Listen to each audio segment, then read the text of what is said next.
Hi all. Income tax department ITR 1ഉം ITR 4ഉം filing ഇപ്പോൾ സ്റ്റാർട്ട് ചെയ്തിട്ടുണ്ട്.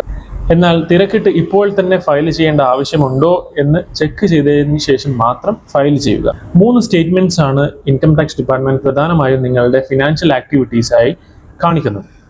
Form 26AS, AIS and TIS. Form 26ASലാണ് നിങ്ങളുടെ TDS, അഡ്വാൻസ് ടാക്സ് റീഫണ്ട് മുതലായ ട്രാൻസാക്ഷൻസിലൊക്കെ റിഫ്ലക്ട് ചെയ്യുന്നത്. AISലാണെങ്കിൽ നിങ്ങളുടെ സാലറി, FD, ഇൻട്രസ്റ്റ്, ഡിവിഡൻഡ് തുടങ്ങിയ എല്ലാ ഡീറ്റെയിൽസും ഷോ ചെയ്യും. ഈ സ്റ്റേറ്റ്മെന്റ്സ് ഒക്കെ അപ്ഡേറ്റ് ആവുന്നതിന് മുന്നേ നിങ്ങൾ മിസ്മാച്ചസ് വരാനും നോട്ടീസസ് ഇഷ്യൂ കാരണം May 31 കഴിഞ്ഞാൽ മാത്രമേ ഈ സ്റ്റേറ്റ്മെന്റുകളൊക്കെയും ഫുള്ളി അപ്ഡേറ്റഡ് ആയിട്ട് നമുക്ക് കാണാൻ പറ്റുള്ളൂ. ബാങ്ക്സ് ആയാലും നിങ്ങളുടെ എംപ്ലോയേഴ്സ് ആയാലും ബ്രോക്കേഴ്സ് ആയാലും SFT, TDS ഇതൊക്കെ ഫയൽ ചെയ്യാൻ വേണ്ടി 31 വരെയാണ് അവസാന തീയതി.